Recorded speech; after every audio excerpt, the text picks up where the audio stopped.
Mntakwethu uyihlabe uyayihlikiza ematshini matshi uDr. Mbuyiseni Dlozi uthi ngempela yini inhloso yale matshi? Abantu abamashayo bayazi yini ukuthi bamashelane nokuthi-ke lento abayenzayo ingaletha umonakalo ongakanani ezweni? Angiqale ngikubingelele ngikwamukelele channel yaMazwidi Media Production.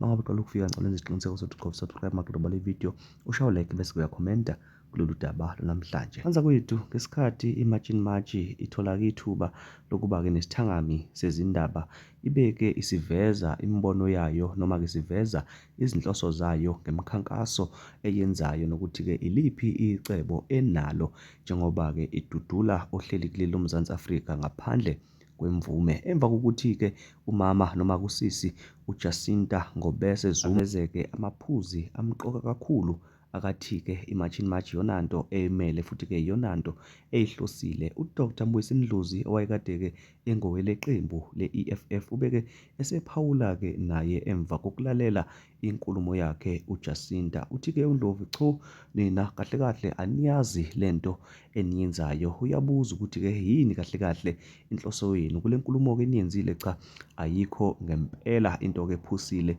engiyizwile. Kunalokho nje mina ngokubona kwami lento eniyizamayo nizama-ke ukudistabilizer izwe, kanti-ke futhi bakhona abanithumile. Lokhu-ke enikwenzayo anikwenzi ngoba kusuka kini, kodwa bakhona abanithumile ukuthi-ke nenze lento niphazamise ukusebenza kwezwe. Uthi-ke uDr. Mbuyiseni Dlozi ukuxoshwa kwabokufika kuleli loMzansi Afrika angeke kuze kusize nakancane umnotho wakuleli. Ukunalokho uzowugqiba noma-ke uzowushaya uwubhekise phansi. Eveza-ke noma-ke echaza-ke uthi-ke yena kudala aqala-ke ukwenza amamatshi kusukela-ke esaseyithineja, kusukela-ke esasemncane elwa-ke nababandlulula abamnyama bakuleli loMzansi Afrika, elwa-ke nabamhlophe.